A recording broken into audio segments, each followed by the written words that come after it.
We unpack. We unpack.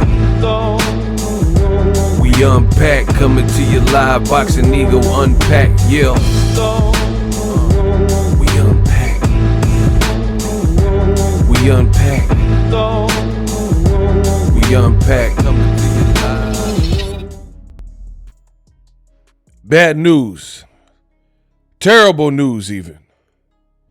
Shakur Stevenson lost his opponent, Floyd Schofield. And now he may have found a replacement. But in my opinion, the information that was just given to me is not good. You're not going to like this one. In this video, I'm going to break down what I heard. Now, I got to start by saying this. If you, for one, are not up to speed, you really need to watch my video, or at least the short, where I talk about Shakur Stevenson and Floyd Schofield fight being canceled. I'll try to put a card at the end of this video. That's part one. You really need to watch that one and then come back to this one. If you already are in the know and you watched it already, then this video is for you. 2, as of me recording this video,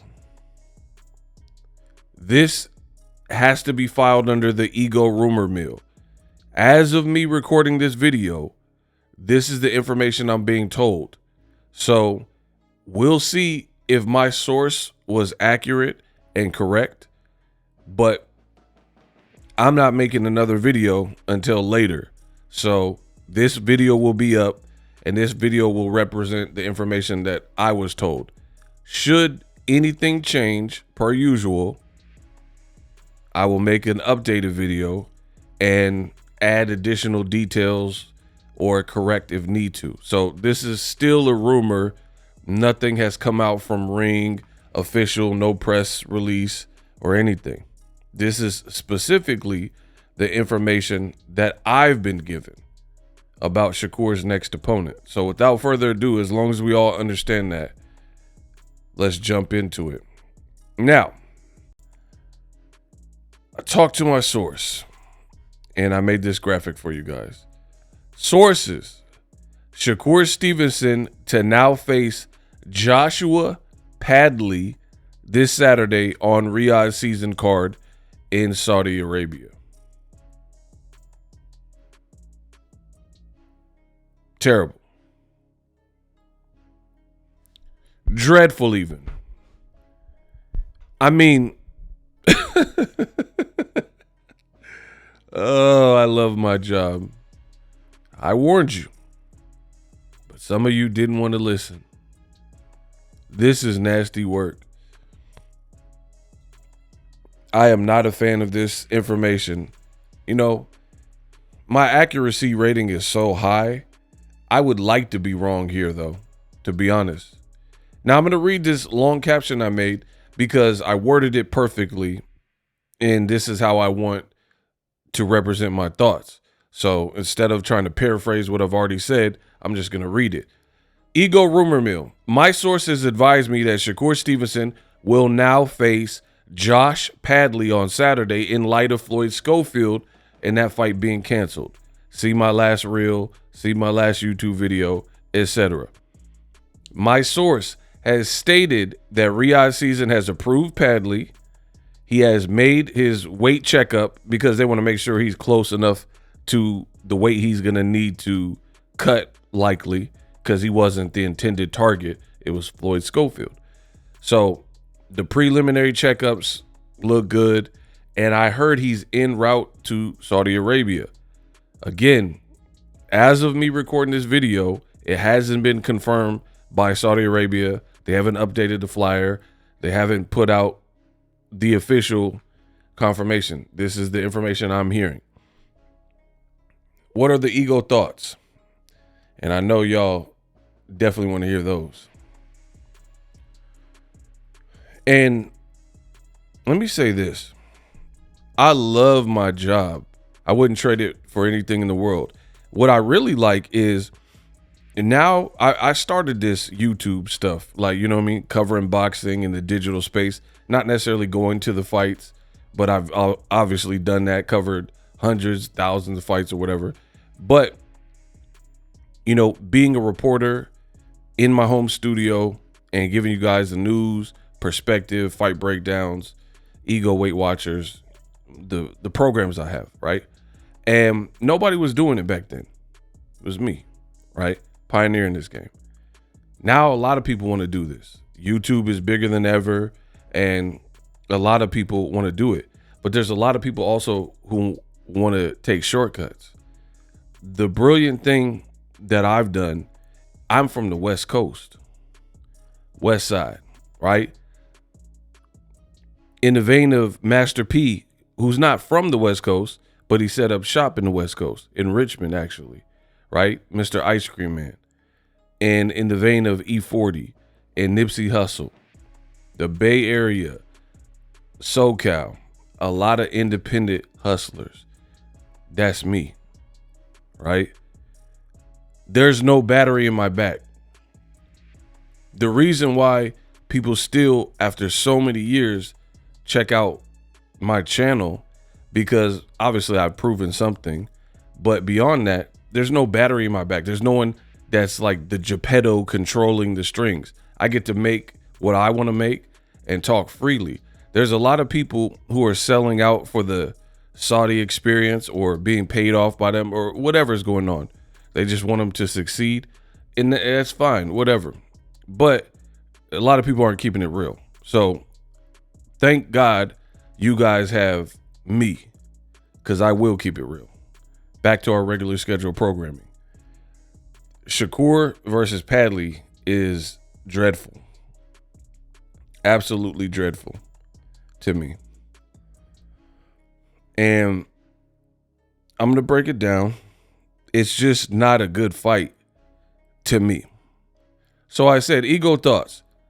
This is a terrible fight that actually hurts this Riyadh season February 22nd card. And it's a lose-lose situation for Mr. Shakur Stevenson, which I'll explain. Shakur has limited power. This Padley dude also has, this is how I felt when I heard it. Who? Right? This Padley dude has 15 fights with 4 knockouts. So he also doesn't have power, right? 15 fights, only 4 knockouts. His knockout percentage is somewhere in the 20s, right?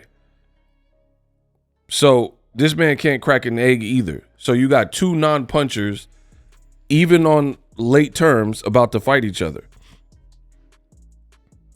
So on top of that, Padley is unknown, and I don't really see any positive gain for Shakur to beat him, right? If anything, it'll hurt Shakur if he doesn't look sensational, and or if he doesn't stop a 3-day replacement, a guy brought in 3 days. If you can't stop him, that's going to look bad if you are who you say you are, which is the best fighter on the card. These aren't my words. These are Shakur Stevenson's words, right? So, in fact, if he doesn't stop this padding dude, I definitely don't even want to hear about Shakur and Tank ever again. This is the part of the problems that I've been mentioning to you guys with the Saudis buying fights. I'm from California, where I live. To travel to Saudi Arabia is a 20-hour flight, right? So when you have pullouts, fights getting canceled, as is the case with this Schofield, it becomes increasingly hard to rectify the situation without a plan, right? For example, if Shakur was fighting in Vegas, which is a fight capital in America, and Schofield pulled out the fight, there's people that are willing to fight Shakur right now that live in Vegas that are in his weight class or live close enough, like LA, or even if they lived in New York, right? You can get from New York to the West Coast in about 5-6 hours, right? versus a 20-hour flight to Saudi from California, right? So you would be able to put someone on a short flight and easily replace Schofield. So you guys didn't think about some of this stuff. And these are the problems that I was telling about boxing moving from America and going other places like overseas, right? Also, the amount of money the Saudis are spending, how come they don't have anyone in the division fighting on the card outside of Schofield, who's now not available, and Shakur Stevenson? You're spending all this money for the fights and you don't have anyone else. You're not planning for these things. You didn't think ahead of time about having a fighter on standby. So for me, I said from the beginning, this whole fight was weird. I told you that the fight with Shakur and Schofield was weird to me, right? And they still persist, still pushed it. Schofield said that they won it, etc., right? And it just seems weird. Shakur did an interview with Andre Ward saying, hey, he's like, I hope they don't pull out. I think they might pull out before the fight. If you had these inklings that they were going to pull out, why does it seem like you guys got caught with your pants down and don't really have a game plan? And if you do have a game plan, then why are you fighting Josh Padley, according to my sources? You understand what I'm saying? So I'm going to run that back. Shakur said he has a feeling to Andre Ward in a podcast interview. He has a feeling that Schofields are all talk and they're going to pull out. You don't have no kind of standby. You don't have no fighter better than this Padley fight that matches the rest of the card. You know, it seems like you would just formulate a game plan is what I'm saying, right? Especially if the Saudis are spending so much money to make events. You guys were saying, oh, this is the biggest fight card ever. And now Shakur is kind of ruining it, to be honest, if he takes this fight, because all the other fights are solid to really good. So it doesn't really even fit on the card anymore, right? And again, if you're spending so much money on these cards, it seems like you would have took the extra time, pay a fighter, hotel stay, have him on standby. Like, yo, if Schofield or Shakur pull out, we need to replace it. So just take it easy, be close to the weight, blah, blah, blah. So unfortunately, I was proven right here. To be honest, I personally think it would be better if you took him off the card completely and entirely and just compensate him financially. Because I understand Shakur had a training camp. It's unfair for his opponent to pull out and then he just gets shafted. So I'm not saying that. The Saudis have so much money, pay him something, right, for his time, and then reschedule him on another card where you have a bit more time to plan. That's my personal opinion. I really would consider taking him off the card if this is the best that you can do in terms of opponents with Padley. Because again, I see no real benefit to Shakur fighting a guy like Padley. And really, you should have somebody on standby when you're calling it the card of the century and the biggest fight card ever done. These are standard things that happen in the boxing business, but I am not a fan of this. It's a terrible, quote, save. And you got two power punchers or non-punchers. You got two non-punchers. One is grossly unknown. I will not be waking up at 8:30 a.m. to watch this match. Sorry, not sorry. And I meant every word of that. And again, this is the brilliance of my channel. I get to speak my mind. I don't care who's mad. I don't care if you disagree. That's up to you. That's your problem. I don't like this fight, right? It's trash to me, even as a save. Now, again, I just told you, I've been in boxing over 13 years. So I've seen this happen. I've been in covered fights where this happened, right? You had Jamal Charlo He was supposed to fight Willie Monroe. Willie Monroe flagged, tested positive, adverse finding on a PED test. He out of here. They had Korobov, who was on the card, Jermall Charlo. They bumped up Korobov to fight Jermall Charlo, and I was there. It was a good fight, right? Gervonta Davis. Look at PBC, how they're handling it, and I'm showing you the difference. Premier boxing champions, that was one of their saves, right? Again, Charlo, they had Korobov already on the card, and then when Willie Monroe was not available because he flagged, they bumped him up. Boom. Easy fix. Then they had fights like Gervonta Davis. He was supposed to fight against Rolly. They had a press conference and everything. Rolly had some legal issues that needed tending to, so the promotion, Showtime at the time, felt it was in their best interest to pause that and postpone it until the Rolly investigation had concluded so they can see how they should proceed. So they did it. Rolly was punted. And guess who Tank fought? Esau Pitbull Cruz, who's still relevant and later become a champion.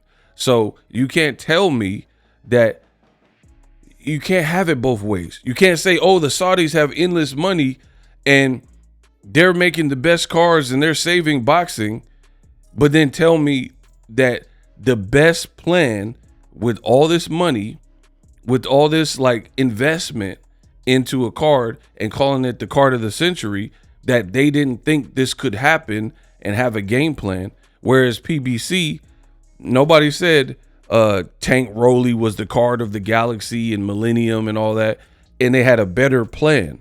LeBron James went to that fight with Pitbull Cruz and Tank. It was on a Sunday.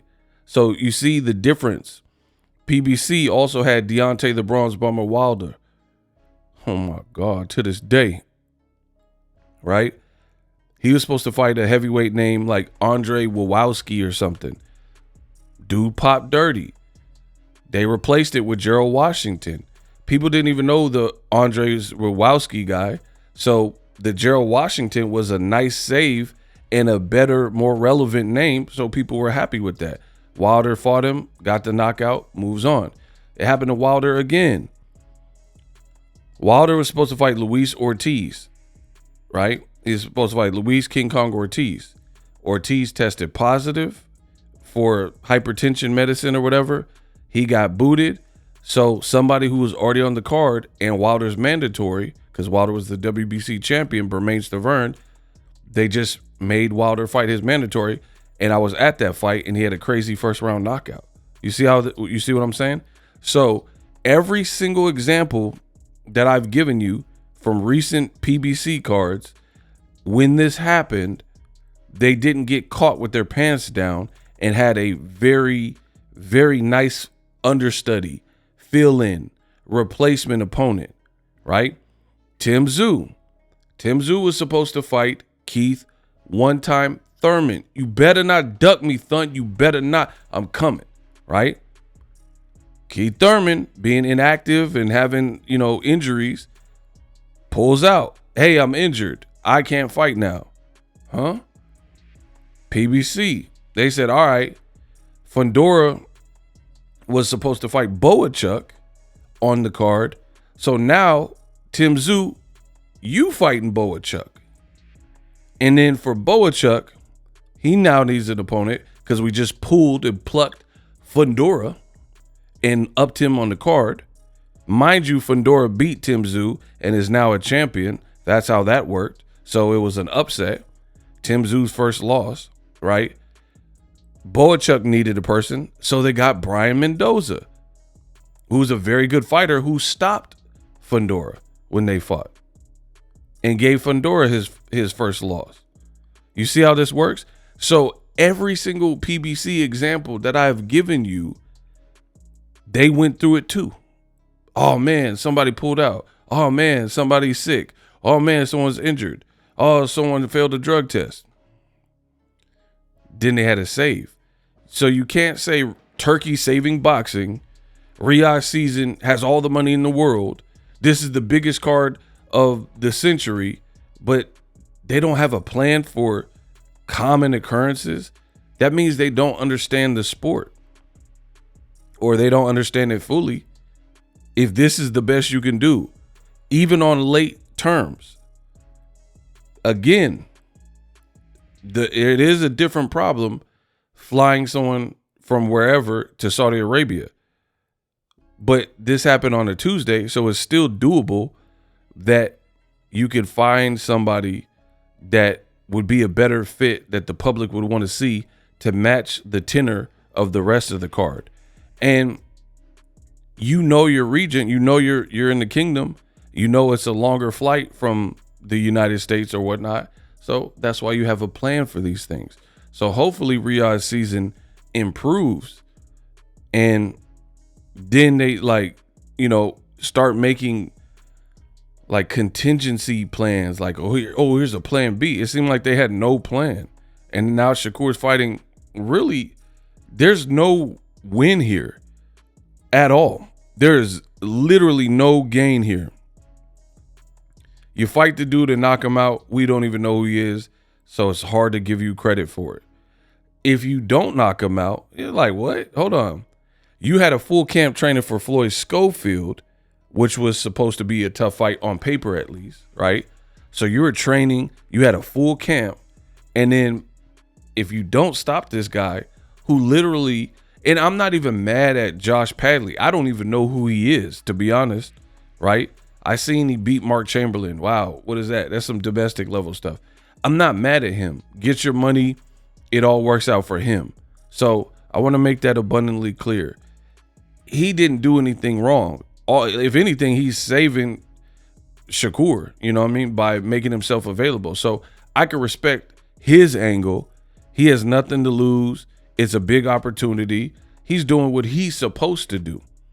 But I'm telling you my opinion and the rest of the world's opinion regarding this. This just looks like a mess. I get it. Floyd Schofield, he's out. It seems weird. I don't know what's going on there, but even with them being out, I think there were better options. Now, I got to talk about this. There are people who are pitching this notion that Shakur Stevenson is the most ducked man in boxing. Shakur Stevenson is the boogeyman of boxing. I reject your deposit, and I'll explain why. The reason why you can't say someone is the boogeyman or ducked when they have options and they have viable people in or around their division that are calling for the fight. You guys want to say anything and hope it sticks, like throw ish on the wall and try to see what sticks. That doesn't work with me. I really know this sport. So we can't say he's the most avoided, the boogeyman. Nobody wants to fight him. He's ducking, because I could think of over five fighters that when it was said that Floyd Schofield was no longer in it and wasn't going to be able to participate in this bout, they stepped up to the plate. And Shakur, just as I predicted, and Riyadh's season, legit picked the worst out of all of the people that were calling him out. So just to give you guys some names, there's a Cuban fighter. I talked about this on my live. Make sure you run that live back and watch the replay.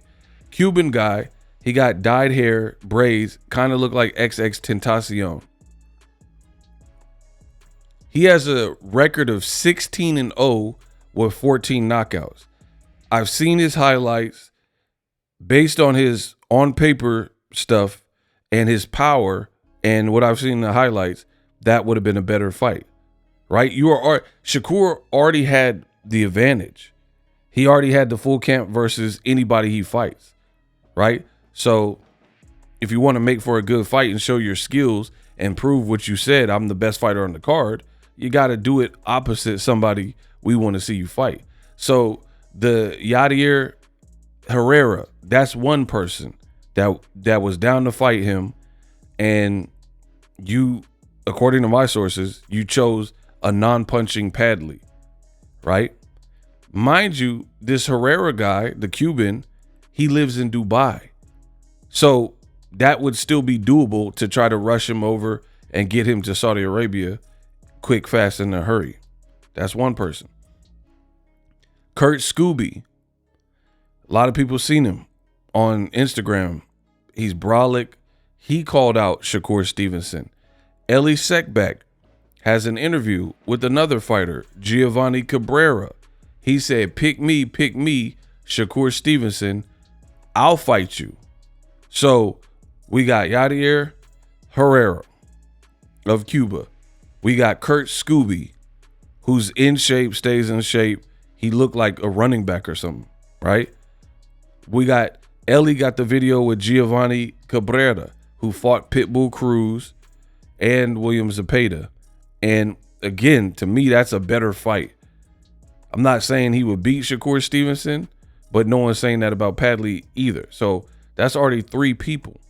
Then you have a guy, the Mendoza dude, the undefeated guy. He said he's trying to beat Floyd's record. He's calling out Shakur Stevenson. So again, you guys aren't making sense.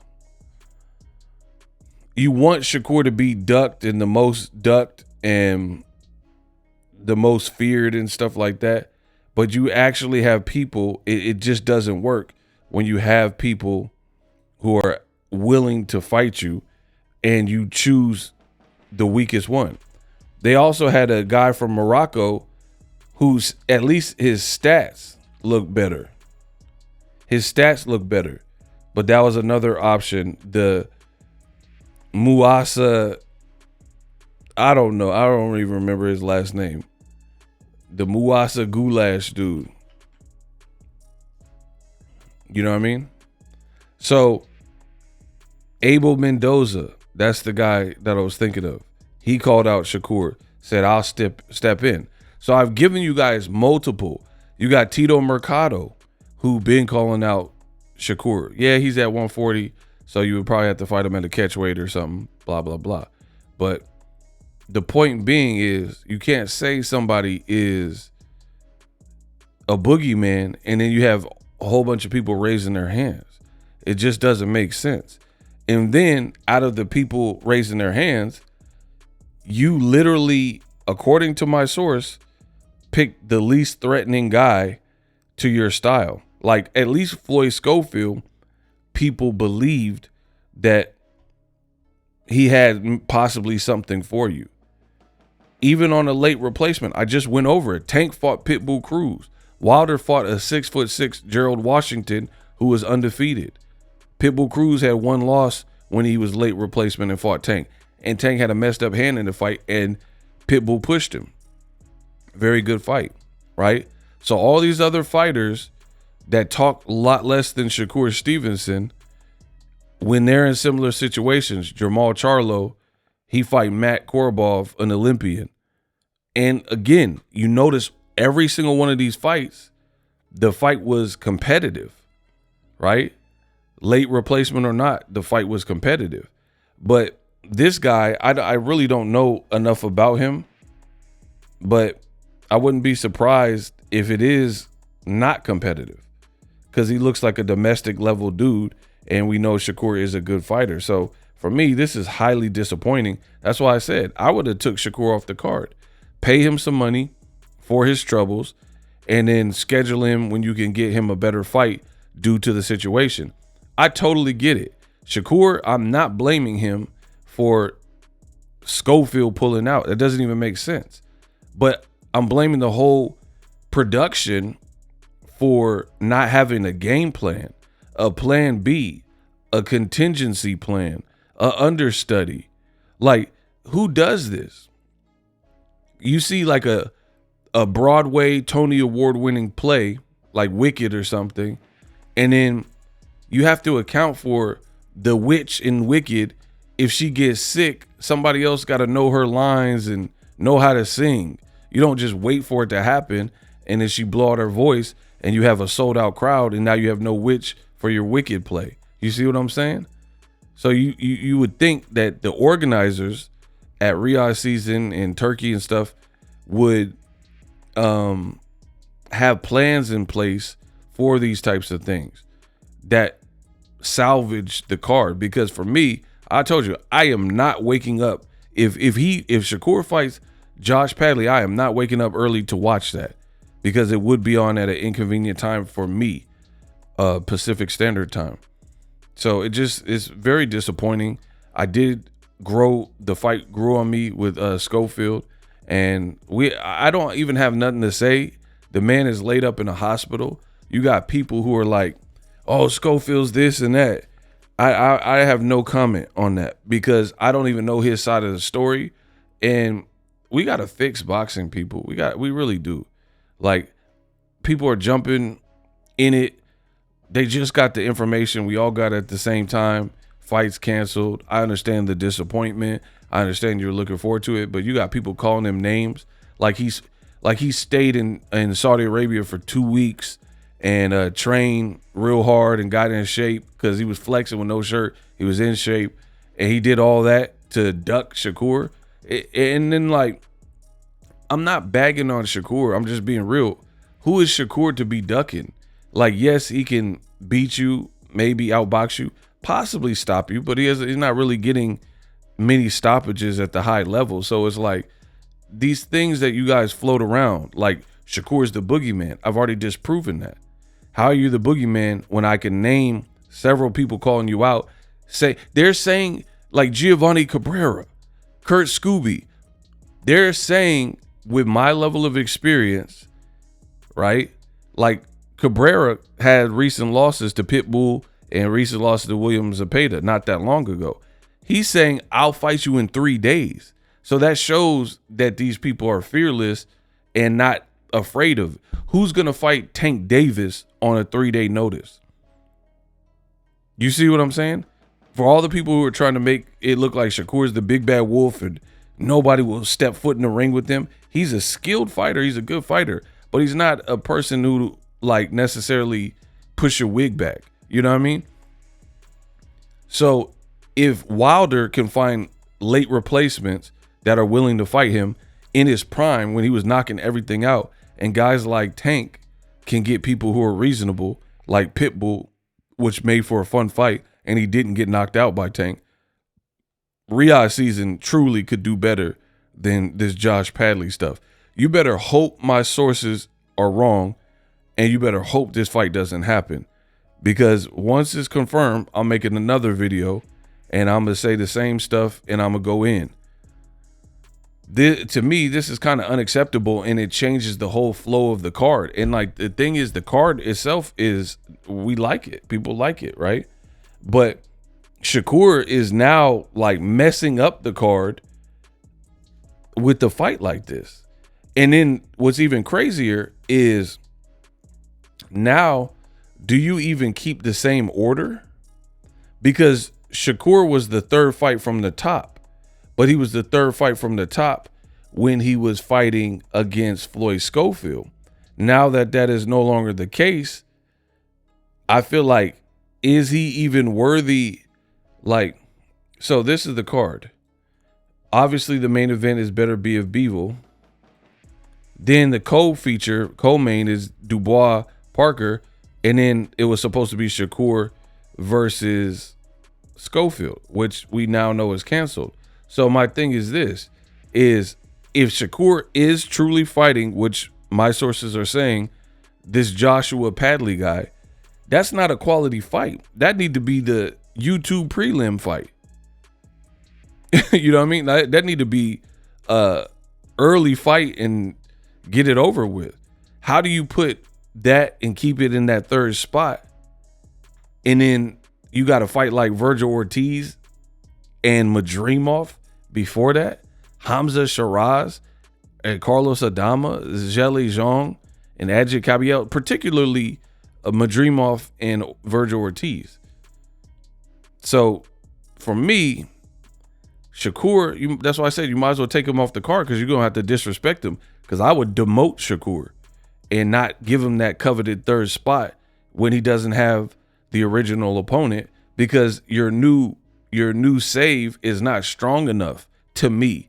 It's not strong enough a fight to have that type of placement. You know what I mean? It's like if I worked at a car dealership, right? You put your most expensive, washed, clean, nice cars up at the front.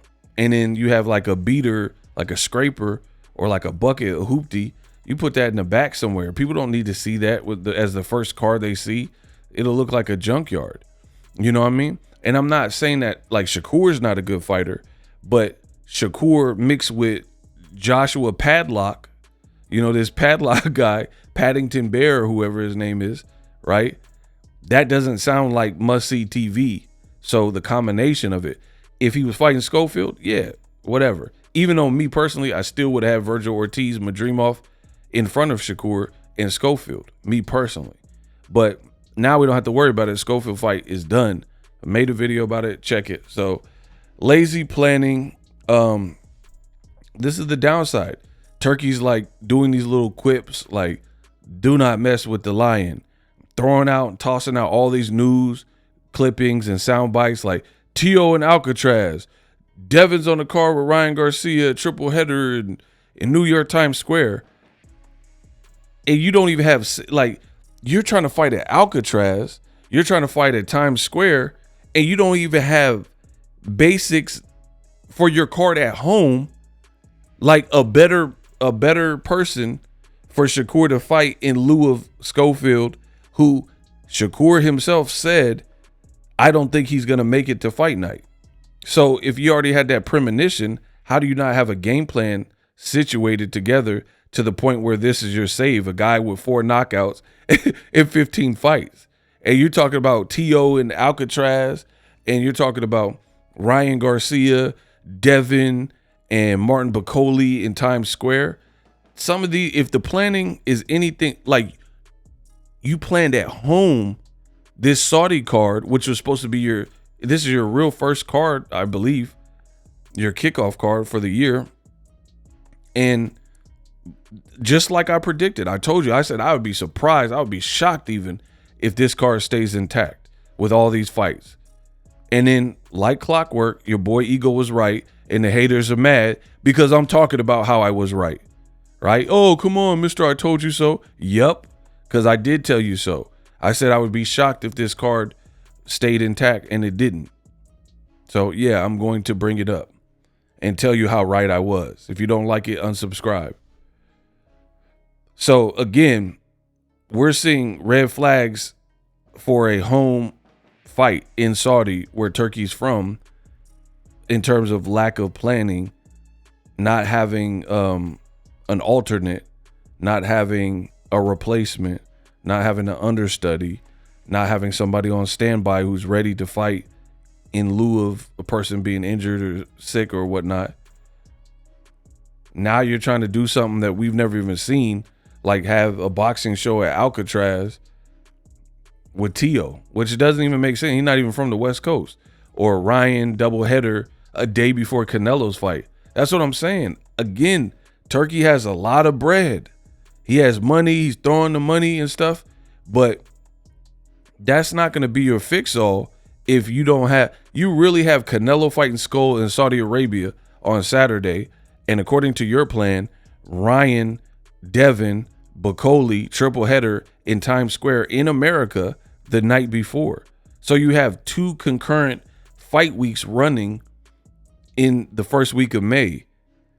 Again, that looks suspect to me. That's a lot of work planning one event, let alone 2 simultaneous concurrent products, is going to be hard. And then again, what happens if you have another Schofield situation where Ryan failed a drug test or whatever? It's not out of the question. He already failed one last fight. You know what I'm saying? Then what do? You know what I mean? So for me, instead of all this, and I've said this from the beginning, and now you guys are seeing it. For me, instead of like flashing your money and like all this gimmicky stuff like T.O. and Alcatraz and We want to fight on the moon and in front of the pyramids and Stonehenge. You got to master the basics of the boxing business. That's what I feel. Master the basics. We don't need fights in front of Stonehenge and at the Grand Canyon. It might look cool, but it's gimmicky. You know what I mean? You got to master the basics. And for me, Shakur versus Josh Padlock is not appealing at all. Nothing about it is appealing to me. But you let me know what you think. We unpack.